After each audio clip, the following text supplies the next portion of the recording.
okay. My trust is in you. I am that I am, God. My trust is in you. Lily of the valley, my trust is in you. Et le Seigneur vous bénisse de partout où vous êtes. Nous sommes très heureux de revenir encore vers vous au travers de notre émission Le Scandale de Prophète. Émission présentée par votre humble serviteur, le plus petit de la maison d'Abraham, le petit frère propre de Jésus-Christ, Mike, fils du prophète, depuis nos studios à Damary, Lélis.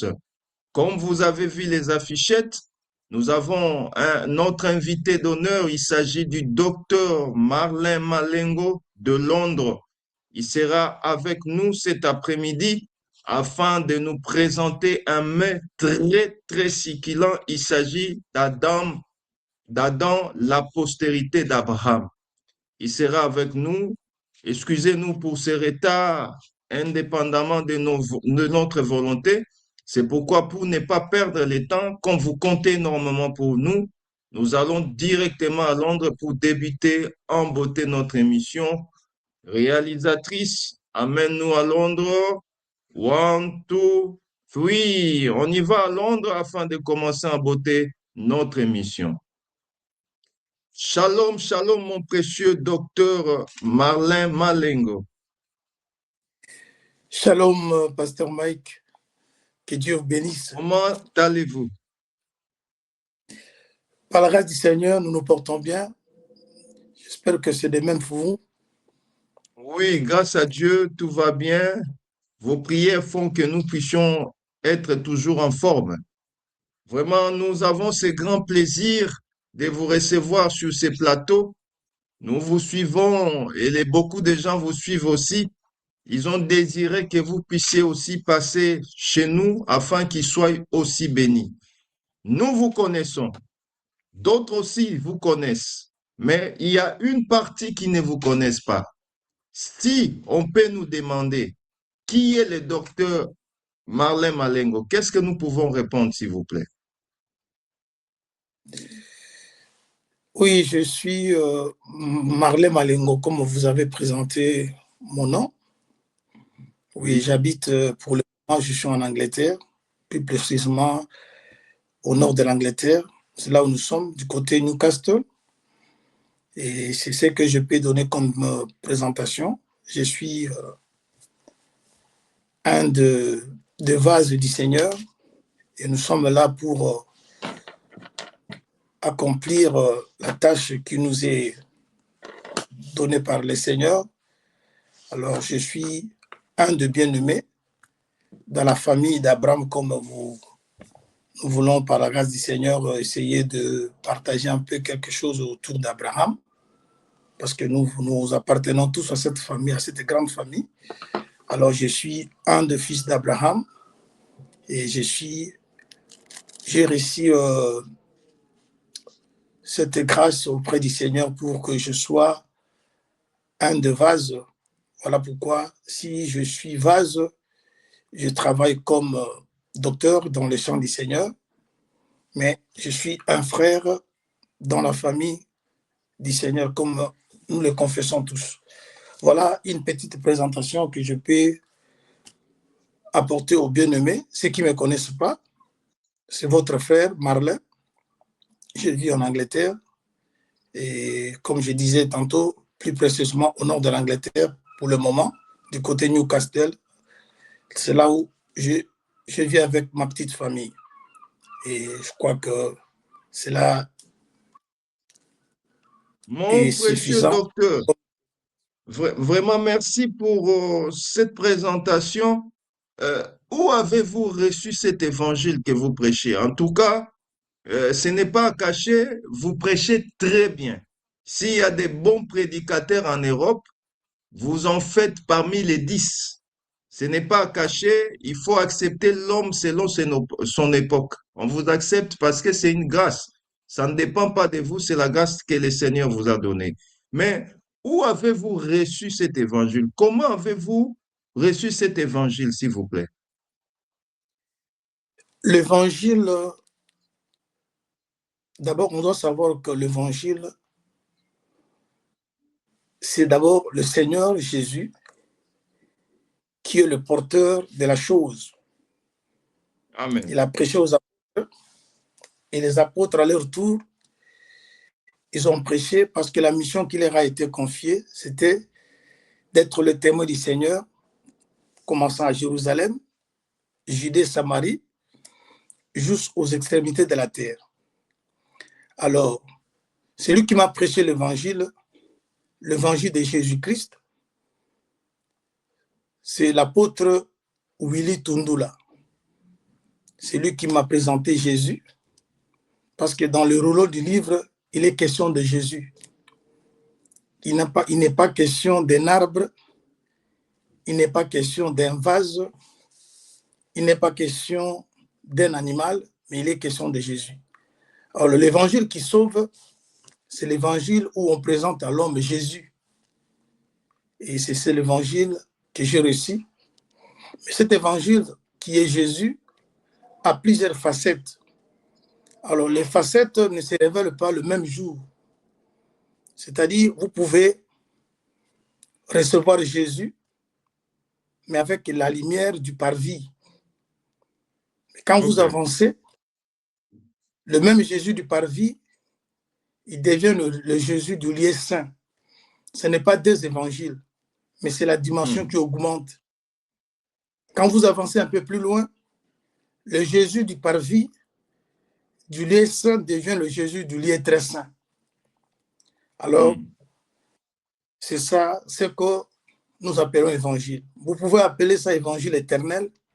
Ce sont des mots. C'est toujours le même évangile qui est appelé évangile de grâce, de la grâce, du salut. Et c'est ce que l'apôtre Paul avait dit autrefois, qu'on évite un peu les guerres des mots. Alors, l'évangile que moi je prêche, je l'ai reçu d'un apôtre appelé Willy Tundula. C'est lui qui m'a prêché l'évangile. Il m'a présenté Jésus. Et j'ai commencé avec cet évangile du parvis. Comme c'était le cas d'apôtre Paul, lorsqu'il a croisé Jésus, il n'a pas reçu toutes les révélations le même jour. Mais le Seigneur lui a donné des choses nécessaires que nous appelons des grandes lignes, mais tout en lui promettant que je vais encore te révéler d'autres choses.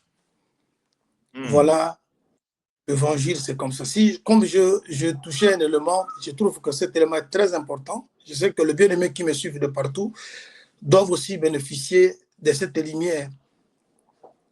Vous savez, quand nous sommes dans le tabernacle, mélangé avec le parvis, vous allez remarquer quelque chose. L'évangile qui est prêché dans le parvis, c'est le même qui est prêché dans tout le parti. Mais il y a une chose de la forme et du fond. Vous allez remarquer que depuis le parvis, le fond reste le même. Mais lorsqu'on évolue, cet évangile prend un peu d'autres formes. C'est-à-dire quoi? Vous allez remarquer qu'au parvis, on a le bois d'acacia, couvert de lerin pour faire de l'autel. Mais lorsque vous arrivez dans le lieu saint, c'est toujours le bois d'acacia, cette fois-là couvert de l'or. C'est-à-dire le fond reste le bois d'acacia et la forme devient l'or à la place des reins. Et quand vous avancez au lieu très saint, le bois d'acacia revient, mais couvert de l'or. C'est pour dire ceci. Quand quelqu'un croit que Jésus il se révèle dans le corps de l'agneau, c'est l'évangile. Alors, ceux qui connaissent Jésus dans le corps de l'hippopotame ne peuvent pas dire que celui qui connaît Jésus dans le corps de l'agneau n'a pas Dieu. C'est toujours le même Jésus qui reste dans le même fond, mais qui peut prendre plusieurs formes lorsqu'on avance dans la profondeur. Et c'est ça l'évangile. Voilà pourquoi nous, dans la manière de comprendre l'évangile et de la manière de le présenter, on invite un peu de débats inutiles. Déjà, évangile éternel, évangile de la grâce, évangile du salut, c'est toujours une même et seule chose, mais qui a des formes qui varient, mais les fonds restent les mêmes.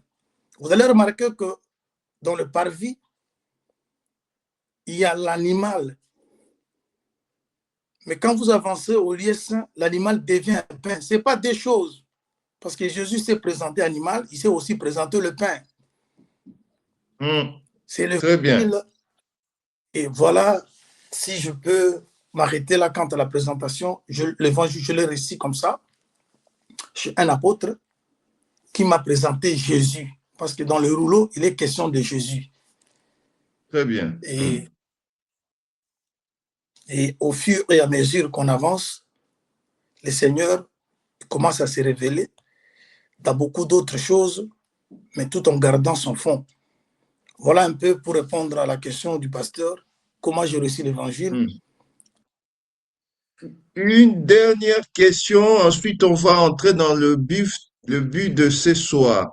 Vous avez quand même, vous êtes quand même en collaboration avec d'autres frères, d'autres assemblées ou d'autres confessions, si on peut les appeler ainsi. D'autres assemblées, d'autres confessions, vous parlez de quelle assemblée? Non, je vais tout droit au but. Vous avez parlé du pasteur Tundula. Ma Oui, part, lui, vous êtes en fraternité avec d'autres frères, voudrais-je dire. oui, l'évangile nous oblige à être toujours en famille, Ok, parce que nous connaissons en partie, nous prophétisons en partie. Alors le Seigneur, comme il ne peut pas donner à chacun de nous toute la connaissance, on doit toujours se très bien, compléter très bien. avec les autres. Voilà, on est obligé de vivre avec, de travailler en collaboration avec les autres. Je collabore parce que avec vous, ce qu'on fait là, c'est une collaboration. Très bien Et répondu. Très, très bien. je collabore avec tout celui qui prêche Jésus. Et je crois que, voilà. Vraiment très bien répondu. J'apprécie votre humilité et votre sens de maturité par rapport aux réponses. Nous allons tout droit au but. Vous nous avez préparé un pain chaud dans la postérité d'Abraham. Nous commençons pour savoir déjà, Adam a existé avant Abraham, mais comment il peut être encore de la postérité d'Abraham? C'est déjà les questions que plusieurs m'ont posées. Comme vous avez de l'âge, comme cet aveugle, quand on l'a guéri, ses parents avaient répondu, il a de l'âge. Donc je vous laisse, car dans la bouche du sacrificateur, on trouvera la science.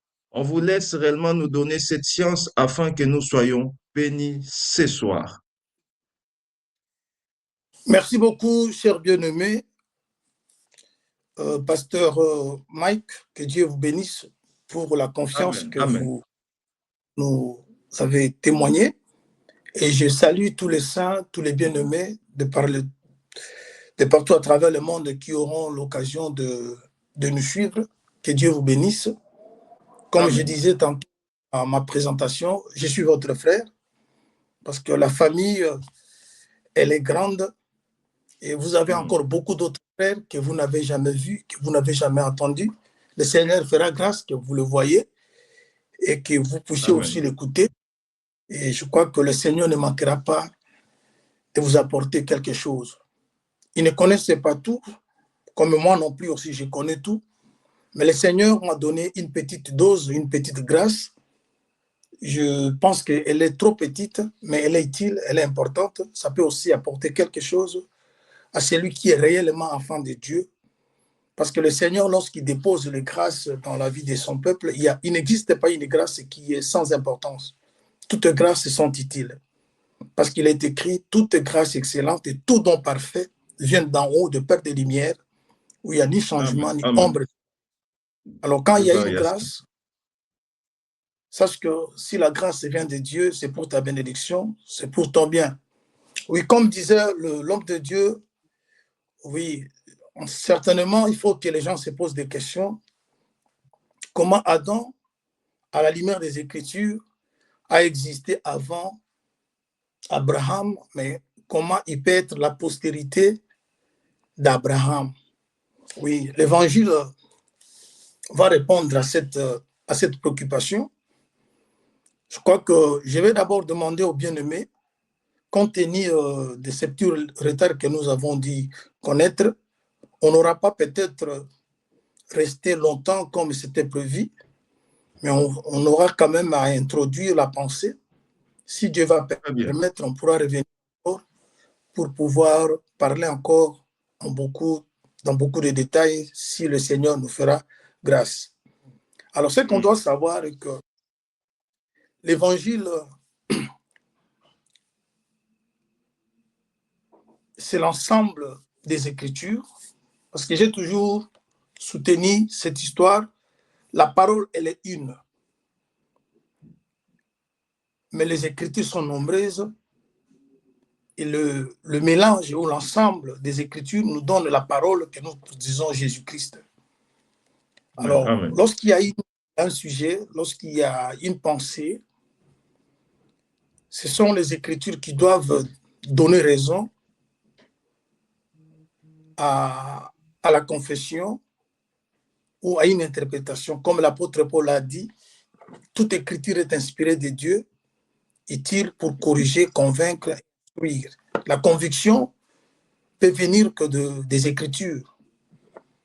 Voilà pourquoi nous allons marcher dans les Écritures pour comprendre comment Adam a existé avant Abraham, mais il peut être la postérité d'Abraham. Déjà, il faut comprendre qu'il y a deux Écritures qui vont nous prêter main d'association dans ce que nous sommes en train de Très dire. bien. Ecclésiaste chapitre 1er au verset 9 ou encore Ecclésiaste chapitre 3 au verset 15.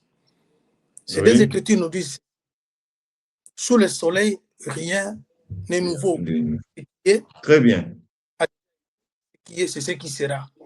C'est déjà une base importante pour nous qui avons cru à cet évangile. Déjà que nous comprenons que sous le soleil, il n'y a rien qui est nouveau. Ce qui veut dire que s'il faut parler de quelque chose, je me rappelle d'un échange de Jésus avec le pharisien. On lui a posé une question, mais Jésus va répondre, c'était sur le divorce, je crois, Matthieu 19. Il dit, au commencement, il n'était pas ainsi. Très bien. C'est-à-dire, la vraie question, c'est celle du commencement. C'est-à-dire, quand on veut être dans les bons, si on veut croire qu'on est dans les bons, il faut aussi qu'on confesse soit en harmonie avec ce qui a été confessé au commencement. Mais au commencement, était que la parole. Et la parole est Dieu. Alors, lorsqu'on rentre au commencement, c'est là où on voit clair. Voilà pourquoi, sur base de toutes ces écritures que nous allons devoir marcher pour arriver à comprendre que Adam a existé avant Abraham dans un volet, mais il a existé après Abraham dans un autre volet. Et je prendrai tous ces volets-là pour qu'on arrive à la compréhension de ce thème que nous avons présenté, Adam, la postérité d'Abraham. D'abord, lorsque nous lisons une écriture, on nous parle que la postérité d'Abraham, c'est Christ. Je prends Galates. Galates, dans son chapitre 3e,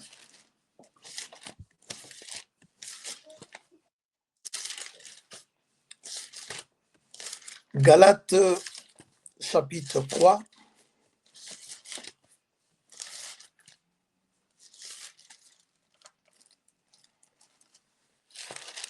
oui, je lis à partir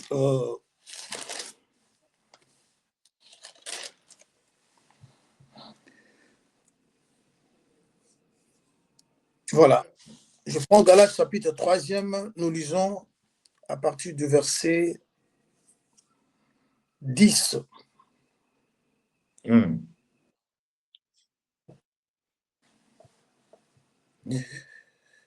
Commençons au verset 13 pour gagner le temps. Christ nous a rachetés de la malédiction de la loi, étant devenu malédiction pour nous, car il est écrit, maudit et quiconque est pendu au bois, afin que la bénédiction d'Abraham ait pour les païens son accomplissement en Jésus-Christ, et que nous recevions par la foi l'Esprit qui avait été promis. Frères, je parle à la manière des hommes. Un testament en bonne forme, bien que fait par un homme, n'est annulé par personne. Personne n'y ajoute. Or, les promesses ont été faites à Abraham et à sa descendance. Il n'est pas dit aux descendances comme il s'agissait de plusieurs, mais comme il s'agit d'une seule, et à ta descendance, c'est-à-dire à Christ. Lorsque vous lisez d'autres traductions, on dit descendance, on parle de la postérité. Alors ici, nous voyons, on parle de la postérité d'Abraham, c'est Christ. Et nous savons tous que pour parler d'une postérité, la postérité ne peut jamais précéder, la postérité vient toujours après. Alors ici, ça démontre, les Écritures démontrent que Christ, c'est lui la postérité d'Abraham. Ce qui montre qu'Abraham a existé avant lui pour que lui vienne après, pour que cette écriture puisse avoir du sens. Mais vous allez voir dans un autre volet, le Seigneur lui-même a dit, avant qu'Abraham a fait, moi je suis. C'est comme je disais tantôt, c'est un évangile à plusieurs chambres, à plusieurs volets. Il faut que quand vous entrez dans chaque chambre, il faut que vous ayez un soubassement, il faut que vous ayez une écriture, il faut que vous ayez quelque chose qui va être comme un support. Parce que la conviction, d'après l'apôtre Paul, c'est l'écriture qui apporte la conviction. Alors, voilà déjà une écriture qui nous fait voir Abraham comme parent et Christ comme sa postérité. Mais nous rentrons maintenant dans les termes parce qu'il s'agit d'Adam et d'Abraham. Mais vous devez savoir, chers bien-aimés, vous qui aimez cet évangile, vous qui aimez la parole de Jésus, vous savez que les Écritures, d'après ce que le Seigneur lui-même a parlé, dans Jean 5, 39, il dit, vous sondez les Écritures, vous croyez avoir la vie, vous ne voulez pas venir à moi, car l'Écriture parle de moi. Et vous allez dans Hébreu, il est également répété dans Hébreu 10, si je ne m'abuse pas, verset 9, dans le rouleau du livre, il est question de Jésus-Christ. C'est-à-dire, lorsque nous parlons de l'écriture, ça commence depuis la Genèse, c'est toujours l'écriture. Alors, lorsque le Seigneur affirme que l'écriture parle de lui, et dans le rouleau, il est question de lui. C'est-à-dire, lorsque nous avons le problème d'Adam, Adam, en réalité, parlait de Jésus. Qui va encore affirmer ça? Toujours le frère Paul, parce que c'est un bien-aimé qui avait une grâce. Il a vu des choses que l'œil de l'homme n'a pas vues. Il nous dit quelque chose dans une des Écritures. Je prends Romains, au chapitre 5. L'apôtre Paul, lorsqu'il parle dans Romains 5, à partir du verset, je crois, 12, j'aimerais lire cette écriture parce qu'il a dit quelque chose que j'aime beaucoup. Il dit ceci.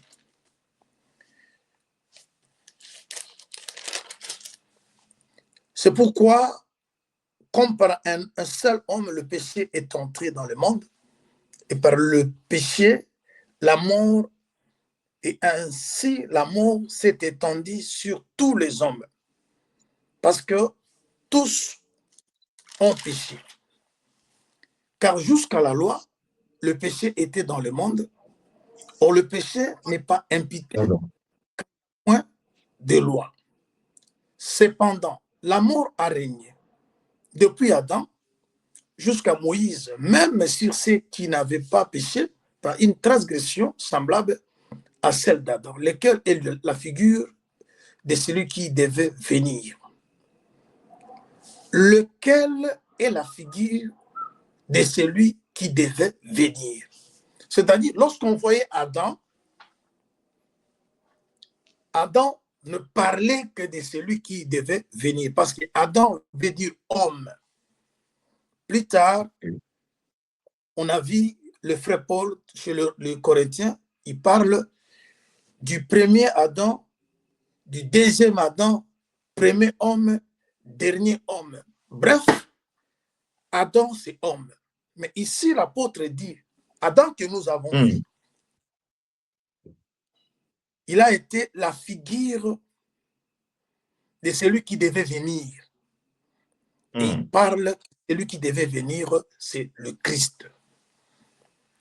Alors, déjà, nous comprenons que Adam est l'image de Jésus-Christ. Alors, si Adam est l'image de Jésus-Christ, avec l'explication que le frère Paul donne, que la postérité d'Abraham, il n'a pas plusieurs postérités, il n'a qu'une seule, et la postérité en question, c'est Christ. On comprend que Adam, il est une postérité. Mais vous allez voir maintenant, parce que je veux commencer maintenant à vous faire quelque chose. Il faut que nous voyions d'abord Abraham exister avant Adam, parce qu'Adam, déjà, nous comprenons que il est Christ. Il faut qu'Abraham soit avant lui pour qu'il soit réellement la postérité d'Abraham. Vous allez voir, chers bien-aimés, nous sommes à la formation d'Adam, que les Écritures présentent comme l'homme. Parce que Adam a plusieurs explications. Adam représente Jésus, Adam représente l'Église, Adam représente Israël, Adam représente l'humanité. Alors, tous ces mouvements, ça demande de précision quand et comment Adam est Christ. Parce que lorsque Adam est Christ, Adam ne pêche point, parce que Jésus n'a point péché. Mais lorsque nous trouvons Adam dans le péché, là, Adam prend un autre volet. Alors, je crois que c'est ce que nous allons, par la grâce du Seigneur, comme je venais de promettre, on pourrait revenir. Mais aujourd'hui, je vais d'abord prendre Adam comme Jésus. Parce que Colossiens nous dit, dans toutes choses, il est le premier. C'est-à-dire, on peut prendre une écriture, l'écriture peut parler de moi, l'écriture peut parler d'une autre personne, mais avant que l'écriture s'identifie à un homme, doit d'abord s'identifier à Jésus. Il faut qu'on puisse d'abord prendre la part de Jésus. Si Jésus retire sa part dans l'écriture, et nous devons venir après, prendre aussi nos parts, parce qu'il a toujours été pour nous un modèle. Mais aujourd'hui, je veux que nous commencions d'abord avec Adam comme Jésus, pour que nous voyions comment Adam sera la postérité d'Abraham. Alors, nous sommes dans la formation d'Adam. Adam, lorsqu'il est formé, sa femme s'est manifestée. Adam voit la femme. Il y a une parole qu'Adam va prononcer. Il dit, voici cette fois-ci celle qui est os de mes os, chair de ma chair. On l'appelait la femme car elle est sortie de moi. C'est ainsi. C'est pourquoi l'homme quittera son père et sa mère pour s'attacher à sa femme. C'est-à-dire, Adam, il fut le premier à faire une telle déclaration. Bien que il y a eu plusieurs places dans les Écritures où on parle de l'homme quitter son père et sa mère, mais pour la première fois dans les Écritures, c'est dans le livre de Genèse. C'est-à-dire, Adam a parlé qu'il a un père, qu'il a une mère. Alors, si Adam a un père et il a une mère, nous devons savoir d'abord d'où sont cachés, où sont cachés ses parents, pour que nous voyions le père et la mère d'Adam, parce qu'on verra également le père et la mère de Jésus. Et dans cette histoire, on doit aussi voir que Adam a eu, sa maman était une vierge, de la même manière que la maman de Jésus était vierge. Mais vous allez voir que Adam, sa mère, c'est la terre, parce que la terre, c'est une femme. Adam est sorti de la terre. Or, lorsque vous voyez la terre, c'est l'œuvre du troisième jour qui est directement Lévi. Vous ne pouvez pas avoir Lévi si vous n'avez pas Jacob. Vous ne pouvez pas avoir Jacob si vous n'avez pas Isaac. Et vous ne pouvez pas avoir Isaac si Abraham n'est pas là. C'est-à-dire, le fait que la maman d'Adam, c'est la terre. Parce qu'Adam parle, il doit quitter son père et sa mère. Et lorsque nous expliquons ces choses, quitter le père et la mère, parce que vous allez remarquer que le papa d'Adam doit être de la tribu de Juda, comme c'est le cas de Jésus. Parce que Marie, la maman, elle était de la tribu de Lévi. Et le papa d'Adam était de la tribu de Juda. Parce que vous allez voir, il y a la terre, il y a le ciel. Alors, on commence d'abord par là. Nous avons Lévi, qui est la terre. La terre, c'est la femme. Mais cette terre, avant qu'elle soit la maman d'Adam, elle était dans l'eau, et l'eau couverte de ténèbres. Et les ténèbres qui couvraient l'eau, ça parlait déjà de la Mésopotamie, ça parlait déjà du royaume du monde. Parce qu'Abraham, dans Exode, Genèse 12, lorsque Dieu lui disait de quitter sa patrie. Oh là là, je pense qu'il y a un problème de connexion. De l'autre côté, la régie peut nous balancer un clip en attendant que le docteur puisse revenir.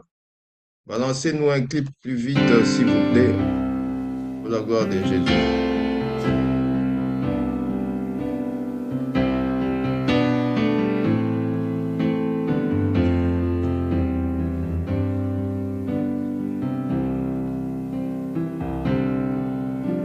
And all to Jesus I surrender. All to Him I freely give.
revenir, gloire à Dieu.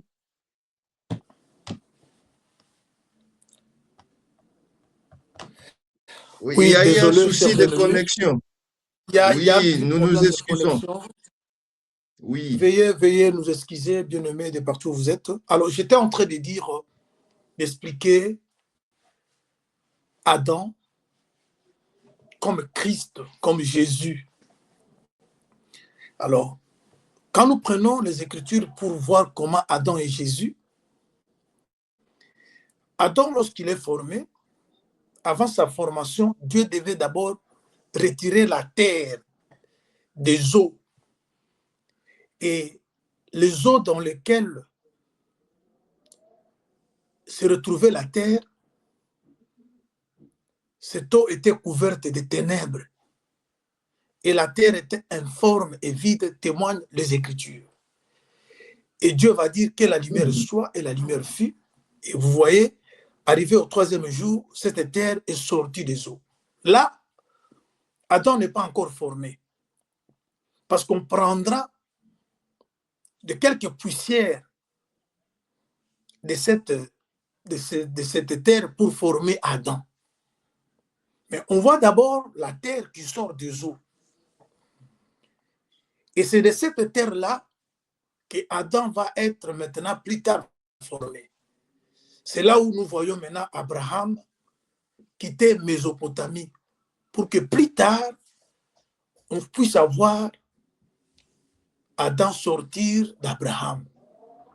Parce que quand Dieu parle à Abraham dans Genèse 12, il va lui parler de quitter la Mésopotamie, plutôt il a parlé de la patrie, il a parlé du pays et il a parlé de la maison de son père. Mais c'est Josué qui nous explique, c'est Josué qui nous explique, Josué chapitre 24, qui nous explique à partir du 1er au 3e verset que le parent d'Abraham était des idolâtres. Voilà la raison pour laquelle Dieu devait le faire sortir, devait lui demander de quitter sa patrie, son pays, et puis la maison de son père. Ça peut-être, on reviendra pour expliquer pourquoi le pays, pourquoi la patrie, et pourquoi le pays et la maison de son père. Parce que lorsqu'on quitte déjà le pays, on est censé également de quitter la maison du père. Mais pourquoi le Seigneur a insisté sur les trois choses, pays, patrie, et puis la maison de son père.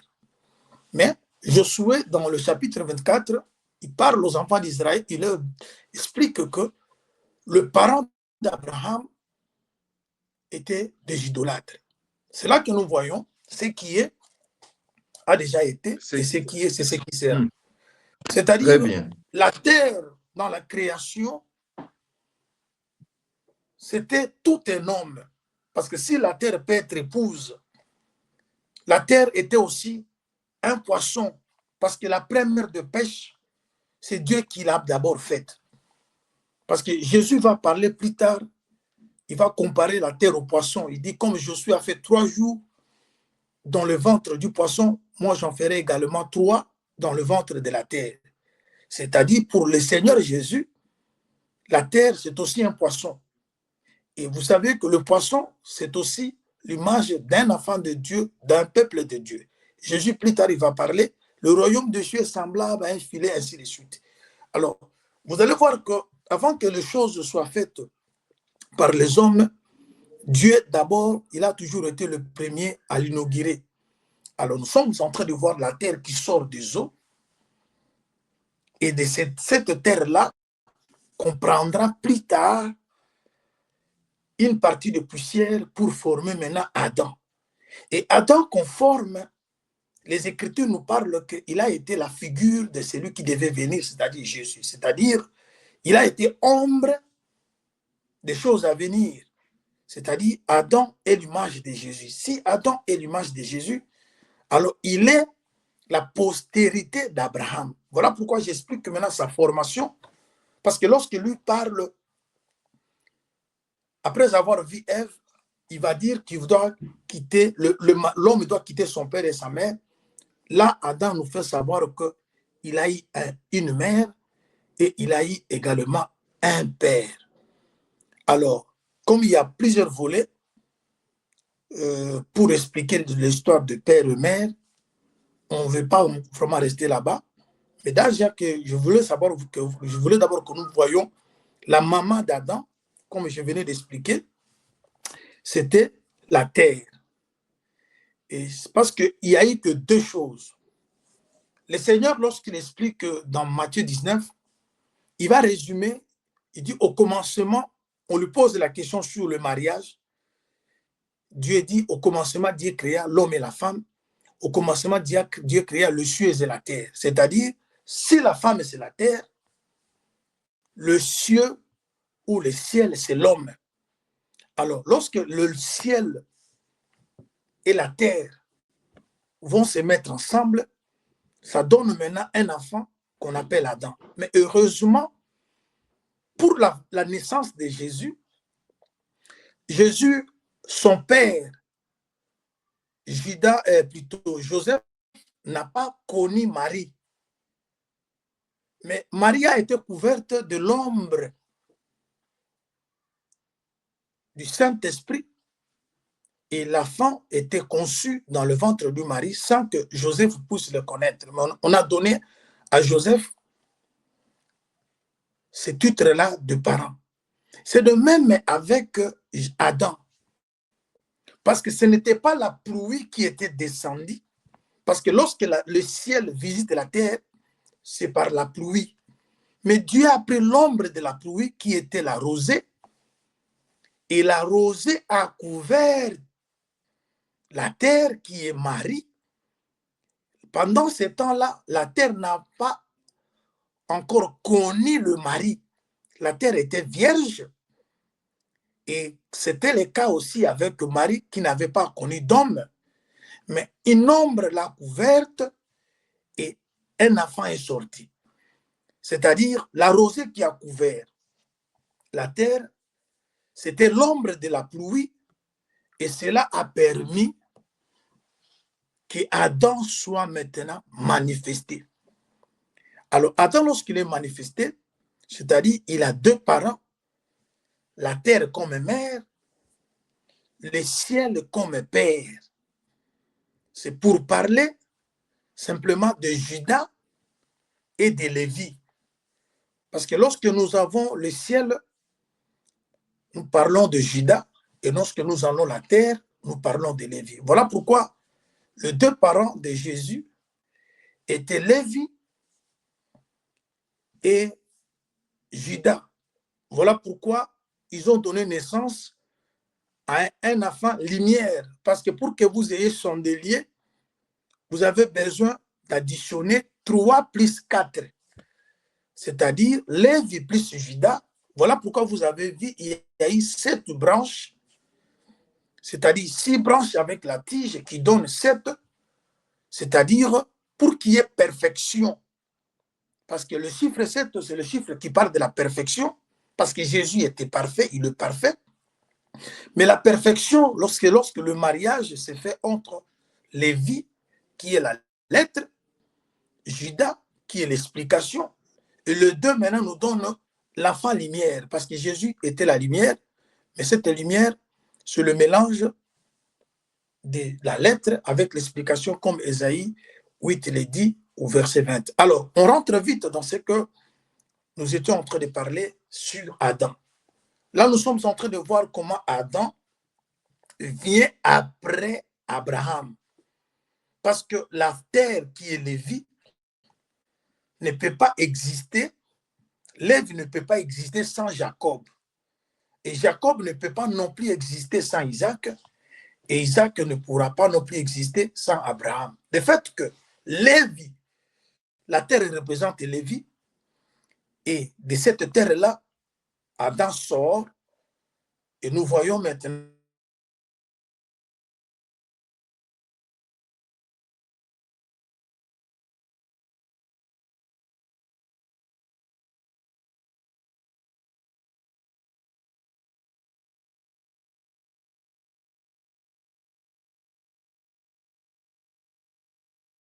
Je pense qu'il y a un gros souci de connexion de l'autre côté de Londres. Vraiment, nous vous prions de nous excuser. C'est indépendamment de notre volonté.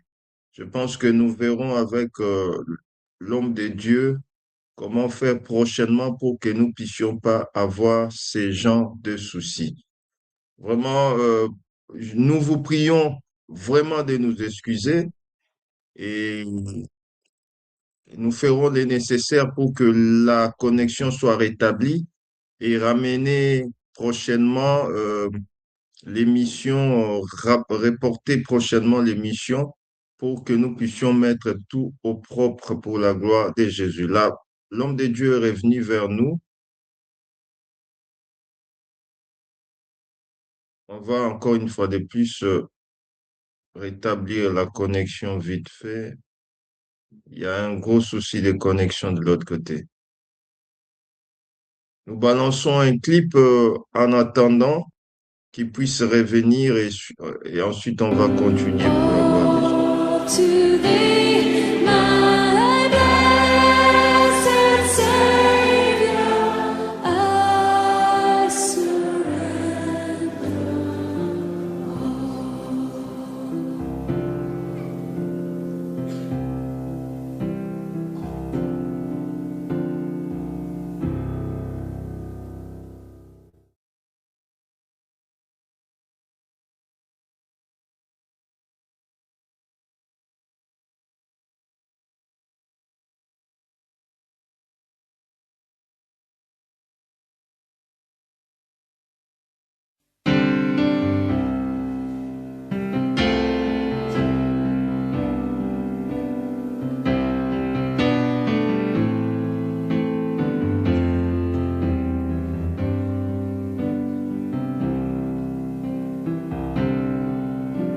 and all to Jesus I surrender.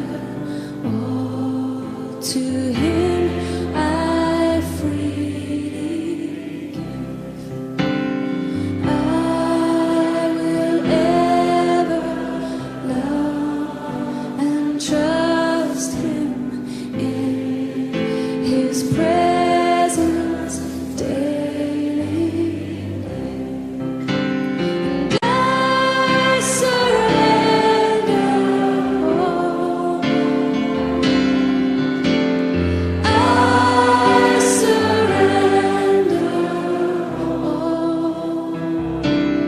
Vraiment, il y a un gros souci de connexion de l'autre côté de Londres.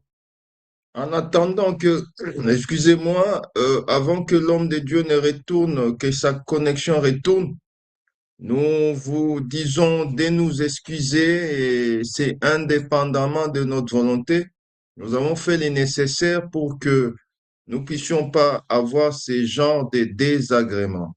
Mais Dieu voulant, dans les jours qui viennent, nous ferons le nécessaire pour que tout s'efface au beau fixe et que s'efface selon ce que nous voulons. Vraiment, nous allons tout droit à Cape Town avec les chantres de l'Éternel de l'église de Greyfontaine qui ont un nouvel album qu'ils viennent de lancer. Je pense que vous les verrez dans les jours à venir, dans les clips sera bien. Et aujourd'hui, écoutons quand même cette chanson qui sont balancées pour la gloire de Jésus. La réalisatrice, la réalisation, pourriez-vous nous mettre le clip de nos frères et sœurs de Greyfontaine à Cape Town? Merci.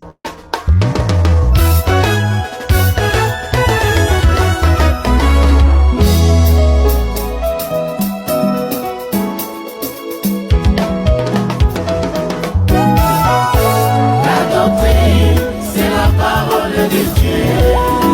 La doctrine, c'est la parole de Dieu. Oh, oh. Elle ne vient pas des apôtres, des prophètes, ni des évangélistes, des pasteurs.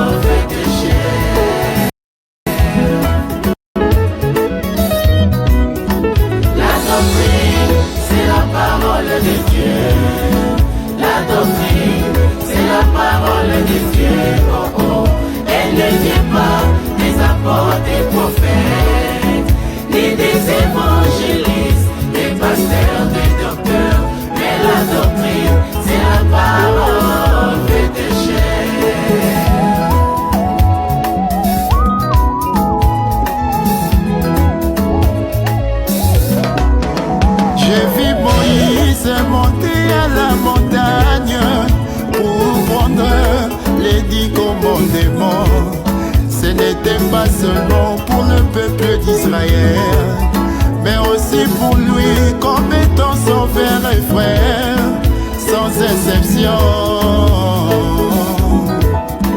J'ai vu Moïse monter à la montagne pour prendre les 10 commandements. Ce n'était pas seulement pour le peuple d'Israël, mais aussi pour lui comme étant son frère et frère, sans exception.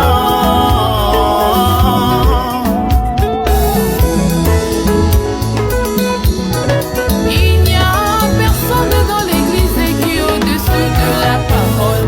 Tous nous sommes sous la doctrine. Les ministres sont sous la doctrine.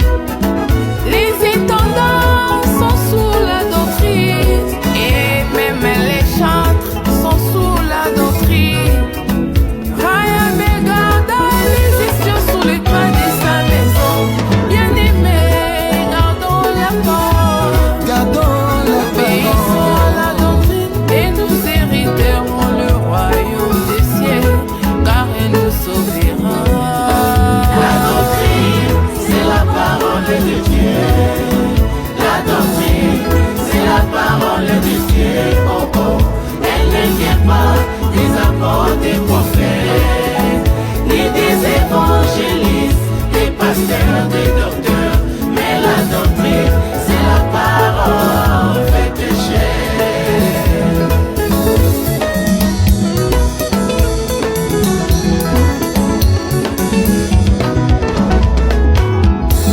Aujourd'hui dans l'église, les hommes de Dieu ont peur de prêcher la sainte doctrine. Ils craignent que les fidèles vont se révéler et quitter l'église. Ainsi dans son sens comme celui des autres écritures pour leurs propres intérêts. Oh, la doctrine, c'est les hommes qui ne s'épuisent pas. Oh, à Golgotha, ce sont les eaux des brigands qui se brisaient et non ceux de Christ.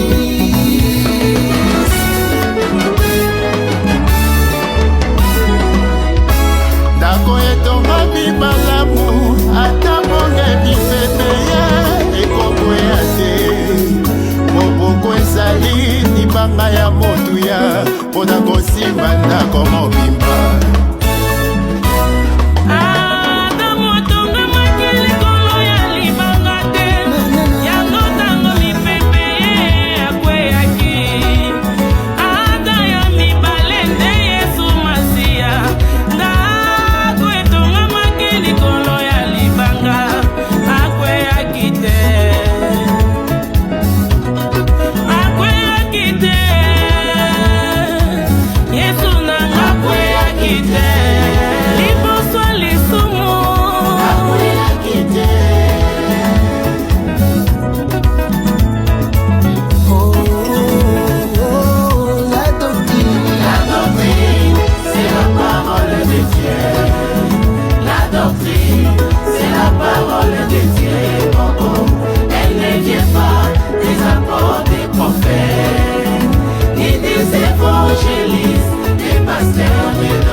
Et le Seigneur nous bénisse, que le Seigneur nous bénisse. Nous remercions le chantre de l'eau de Greyfontaine et nous savons que Dieu est tellement merveilleux et il fera encore. Nous retournons à Londres. L'homme de Dieu est de retour pour la gloire de Jésus. Oui, bien-aimé, comme je disais, si on n'arrive pas à bien faire l'émission, comme la connexion nous dérange un peu, je crois que l'homme de Dieu, le pasteur Mike, va voir comment nous programmer encore prochainement pour que nous revenions sur notre sujet, mais on essaie un peu d'avancer. Si ça complique un peu, on sera obligé de nous arrêter pour revenir peut-être prochainement. Alors, bien aimé, aujourd'hui, je ne fais qu'introduire la pensée concernant le thème que vous avez vu là. Alors, vous avez vu comment je suis en train de marcher dans les Écritures pour nous amener à la lumière et à comprendre le pourquoi de ces thèmes. Parce que le livre de Genèse, c'est un livre qui a introduit tout ce que nous pouvons parler de la parole de Dieu dans les autres livres. Moi, j'ai toujours appelé ce livre le livre introduction. Tous les événements que vous voyez à partir de l'Exode jusqu'au livre d'Apocalypse, Genèse a parlé de ces choses d'une manière un peu mystérieuse, c'est un peu caché, mais si le Seigneur fait grâce à ses ministres, vous allez toujours découvrir que tout ce qui est détaillé dans les autres livres, Dieu l'avait déjà introduit. Voilà pourquoi l'histoire d'Adam, parce que je vous amène quelque part. Nous sommes dans Genèse et toujours. Adam mange le fruit avec Ève, les deux, ils ont mangé, leurs yeux s'ouvrirent, ils ont entendu la voix du Seigneur, ils sont allés se cacher au milieu des arbres du jardin. Remarque une chose. Ici, Adam qui va se cacher et Ève, ce n'est pas Jésus. Ici, Adam prend un autre volet. Adam qui se cache au milieu des arbres parce qu'il a entendu la voix de l'Éternel. Oui, nous avons toujours interprété la voix de l'Éternel, c'est Jean-Baptiste. Oui, ce n'est pas une fausse interprétation. C'est un de volets. Mais cette voix que Adam a fui, c'est aussi la voix du lion. Vous voyez? Maintenant, là, le Seigneur, il vient. Je vais lire cette écriture pour que vous voyez que Adam, dans le volet où il devient l'humanité, dans le volet où Adam devient Israël, il est toujours la postérité d'Abraham. Parce que l'humanité que Jésus est venu sauver, elle est postérité d'Abraham. D'après ce que Hébreu nous dit, il n'est pas venu pour sauver les anges, mais il est plutôt venu à la recherche de la postérité d'Abraham. Mais pour que nous voyions Jésus venir sauver l'humanité, il faut que nous le voyions d'abord en Éden. Et quand Adam s'est caché au milieu des arbres, c'était l'humanité. C'était aussi Israël qui était dans le royaume du monde. Parce que quand Jésus revient, il trouve déjà Israël avec l'alliance avec le monde. Parce que là, nous sommes déjà, la quatrième bête agit déjà. Parce que Rome s'installe déjà en Israël. En Éden, déjà, vous pouvez voir Rome. Alors, le Seigneur, il dit, Adam, où es-tu? Il dit, j'ai entendu ta voix et je me suis caché. La voix qui est venue, si quelqu'un explique cette voix comme Jean-Baptiste, ce n'est pas mauvais. Mais cette voix parle aussi du lion. Alors, Adam qui fuit cette voix, Dieu va maintenant tuer un animal pour vêtir Adam. Ici, Adam qui est vêtu, c'est aussi l'humanité. Mais cette humanité que Dieu a couvert de la peau, c'est la postérité d'Abraham. Parce que le Seigneur, à travers l'Épître aux Hébreux, au chapitre, je pense, 10, chapitre 2, plutôt verset 16, on nous dit qu'il n'était pas venu pour les anges, mais il était venu libérer la postérité d'Abraham. C'est-à-dire, Adam qui s'était caché au milieu des arbres, c'était une postérité d'Abraham que le Seigneur était venu libérer, et la mort de l'animal préfigurait la mort de Jésus qui est venu maintenant libérer Adam, qui est une postérité d'Abraham, qui était dans la captivité. Vous voyez? Alors, c'est ce que Ecclésiaste nous dit, ce qui a déjà été. Parce qu'aujourd'hui, nous parlons de Jésus qui est venu, mais il faut que nous le voyions dans le passé pour que cette écriture puisse avoir du sens. Ce qui est a déjà été, ce qui est, c'est ce qui sera. Alors, c'est-à-dire, avant que Jésus vienne, on devait voir l'ombre de ce travail-là qu'il a fait à la croix précéder sa venue. Et cette ombre doit d'abord commencer en Éden parce que c'est là-bas que tout ce que nous voyons se réaliser dans le monde, Dieu l'avait résumé là-bas. Parce que dans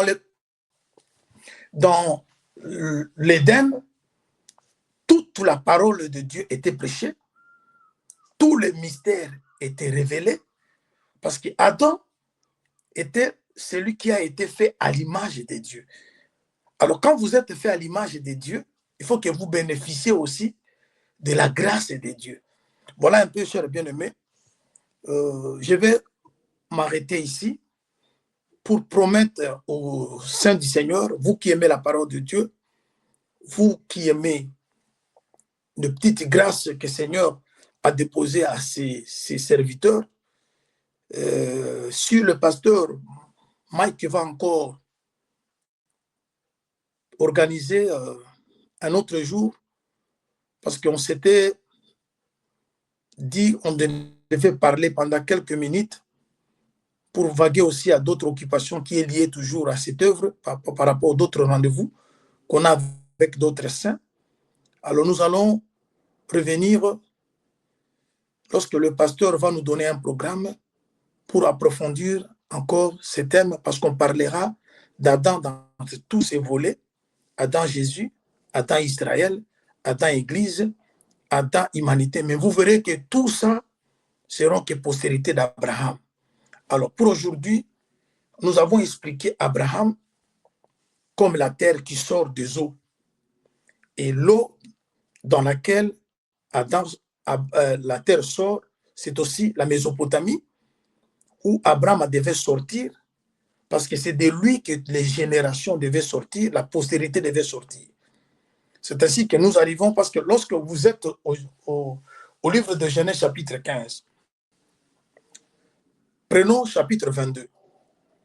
Qu'est-ce que Dieu fait voir à Adam, plutôt à Abraham? Il lui parle de deux postérités. Il dit que ta postérité, une seule postérité, mais cette postérité sera comme les étoiles, sera également comme le sable de la mer. C'est-à-dire, postérité d'Abraham, d'après Genèse 22, le verset 17, Dieu a dit, ça sera comme les étoiles. Et cette même postérité sera comme sable de la mer. C'est-à-dire, la postérité doit porter deux corps. C'est ce que l'apôtre Paul explique dans 1 Corinthiens chapitre 15. Comme nous avons porté le terrestre, il faut que nous portions aussi le céleste. Parce que Dieu, Abraham n'a pas de postérité. C'est pour cela que vous avez vu, le Seigneur Jésus-Christ, il était Jésus pour dire qu'il est le Fils, l'enfant né. Il était Christ pour dire qu'il est le Fils donné. Parce que la prophétie d'Ésaïe a parlé d'un enfant. Un enfant nous est né. Ça, c'est Jésus. Un fils nous est donné. Ça, c'est Christ. Parce que Christ, c'est le Fils qui est donné. Jésus, c'est l'enfant qui est né. Vous le verrez aussi dans l'Éden. La voix qui a fait peur à Adam, c'est le Fils. Parce que c'était la voix. Lisez Psaume chapitre 29. Vous commencez à partir du verset 3, vous descendez, on parle de la voix de l'Éternel. Comment est la voix de l'Éternel? On dit qu'elle est majestueuse. La voix de l'Éternel fait jaillir de feu. Et c'est cette voix-là que Adam a entendue. ce n'était pas simplement Jean-Baptiste. L'explication ou l'interprétation que cette voix et cette voix, c'est Jean-Baptiste, ça tient debout. Parce que la maison de Salomon a plusieurs appartements. Quelqu'un peut entrer, expliquer cette voix, Jean-Baptiste qui est venu avant Jésus, et l'animal qu'on tue, c'est Jésus, c'est d'accord. Mais attends qu'il fouille cette voix pour se cacher, c'est-à-dire, c'était la voix qui jaillissait du feu. C'était le lion. C'est le fils donné. Mais là, l'enfant né, c'est l'animal qu'on a tué. Parce que ce qu'on a tué Jésus. On ne pouvait pas tuer Christ. Parce que Christ, c'est l'esprit qui entre dans le monde d'après Hébreux 10, il dit, Christ entrant dans le monde, il dit, tu m'as formé un corps. Alors, le corps, c'est l'enfant né. Maintenant, lorsqu'on montre à Adam, plutôt à Abraham, deux postérités, sable de la mer et les étoiles des cieux, mais pour une seule postérité, c'est-à-dire la postérité doit porter le terrestre, il doit également porter le céleste. Voilà pourquoi nous qui avons porté le premier Adam, nous devons porter maintenant le dernier Adam qui est céleste. Et lui-même, la postérité qui est Jésus, il a porté le deux. Il était terrestre parce qu'il a été né. Il est né comme un enfant, mais il était aussi céleste parce qu'il rassemblait Lévi. C'est Marie. Lévi était un sacerdoce terrestre. Judas, c'est le ciel, c'est le sacerdoce céleste. Mais tous les deux, nous les trouvons dans un seul corps. Voilà pourquoi, dans Genèse 15, lorsqu'on dit à Abraham de sortir, il a vu, Dieu lui a montré le ciel. Il dit que ça, c'est la postérité. C'est-à-dire, Abraham, ses entrailles étaient restées au ciel. Parce que les étoiles qu'on a montrées à Abraham, c'est le Seigneur. Parce que nous tous, nous sommes des étoiles, mais la véritable étoile, c'est le Seigneur Jésus-Christ. C'est-à-dire, Jésus, c'est les entrailles de la miséricorde, comme le dit Luc chapitre 1er, je crois au verset 78, grâce aux entrailles de la miséricorde, le soleil levant nous a visités d'en haut. C'est-à-dire, les entrailles d'Abraham étaient restées au ciel, parce que Jésus, c'est les entrailles d'Abraham. Si vous voulez comprendre ça, vous allez regarder dans l'arche de l'Alliance. L'arche de l'Alliance, dans l'arche, on avait un vase d'or. Et à l'intérieur du vase, on avait mis la manne, on avait mis la verge d'Aaron et on a mis également le table des commandements. C'est-à-dire, l'arche, c'est le Père. Mais le vase, c'est le Fils. Voilà pourquoi Jésus dit, je suis sorti du Père. Il y a les soucis de la connexion nous fait défaut cet après-midi. Je pense que nous verrons avec l'homme de Dieu à Inbox après l'émission comment faire pour que nous puissions rétablir. Je pense qu'il est revenu, c'est pour nous dire au revoir. Je prends l'homme de Dieu vite fait. Ensuite, nous allons clôturer pour la gloire de Jésus-Christ. Ah, l'homme de Dieu a des soucis de la connexion de l'autre côté de UK. Vraiment que Dieu vous bénisse. Nous allons faire la partie remise, c'est-à-dire nous allons revoir dans notre Caneva où nous allons aussi reprogrammer l'homme de Dieu afin qu'il puisse venir épuiser sa pensée. Nous avons déjà reçu beaucoup de questions qui me viennent là, inbox, et je crois que faute de connexion et faute de temps, nous ne pourrions pas répondre ou poser toutes ces questions à l'homme de Dieu. Vraiment, je lui dirai, je vais lui transmettre déjà des questions en amont et je pense que prochainement, quand il repassera, ça sera pour répondre aux questions et continuer à épuiser sa pensée. Vraiment que Dieu bénisse tous ceux qui nous ont suivis en ligne la sœur bien-aimée Vérongoï, le bien-aimé Farid Lemoussi, l'apôtre Paolo Colomoni, l'apôtre Tifik à Greyfontaine à Cape Town et tous les hommes de Dieu qui étaient avec nous en ligne. Je vois aussi le docteur Van Fobel, que le Seigneur vous bénisse, qui bénisse aussi tous ceux qui ont été avec nous cet après-midi. Donc nous prenons rendez-vous prochainement. Vous verrez les affichettes quand est-ce que l'homme de Dieu passera pour finir sa pensée. Et nous croyons déjà que lundi, comme c'est un jour férié, il y aura des émissions que vous allez aussi suivre. Malachie 4, par exemple, l'œuf aussi qui vient avec l'apôtre Colomoni. Donc, il y a des émissions qu'on va faire et vous serez vraiment, vraiment bénis et édifiés. Donc, nous sommes là pour que les bien-aimés dans le Seigneur puissent bénéficier de la grâce que les hommes de Dieu ont à travers le monde pour que l'Église de Dieu soit aussi bénie. Donc, il y aura des émissions à gogo, des émissions, comme dit nos frères ivoiriens, des émissions à fatiguer. Donc, sans limite, sans modération, tous les jours, au moins une émission et le Seigneur sera glorifié. Vraiment pour ce soir, nous vous aimons. Nous savons que la séparation est toujours difficile, mais acceptez que nous puissions mettre un point-virgule aujourd'hui, ce soir, pour notre thème Adam, la postérité d'Abraham. Et nous vous promettons que l'homme de Dieu va revenir afin de brosser les questions et toutes les lignes, toutes les zones d'ombre qui ont été peut-être mal reçues par vous. Mais comme c'est la lumière qui éclaire, le Seigneur fera grâce que vous puissiez avoir la lumière sur cela. Vraiment, que le Seigneur vous bénisse et à nous revoir dans les jours à venir pour la gloire de Jésus-Christ. Merci à vous, les bien-aimés de Cape Town, en particulier l'apôtre Trichik Matundu à Greyfontaine. Que Dieu vous bénisse, que Dieu bénisse les chants de l'Éternel pour l'album qu'ils ont fait. C'est vraiment très, très, très bon, la doctrine. Que Dieu vous bénisse. À nous revoir prochainement pour la gloire de Jésus. Réalisatrice, nous vous bénissons aussi, ma très chère épouse, la réalisatrice, Bénédicte Mpezo. Que Dieu vous bénisse. À bientôt pour la gloire.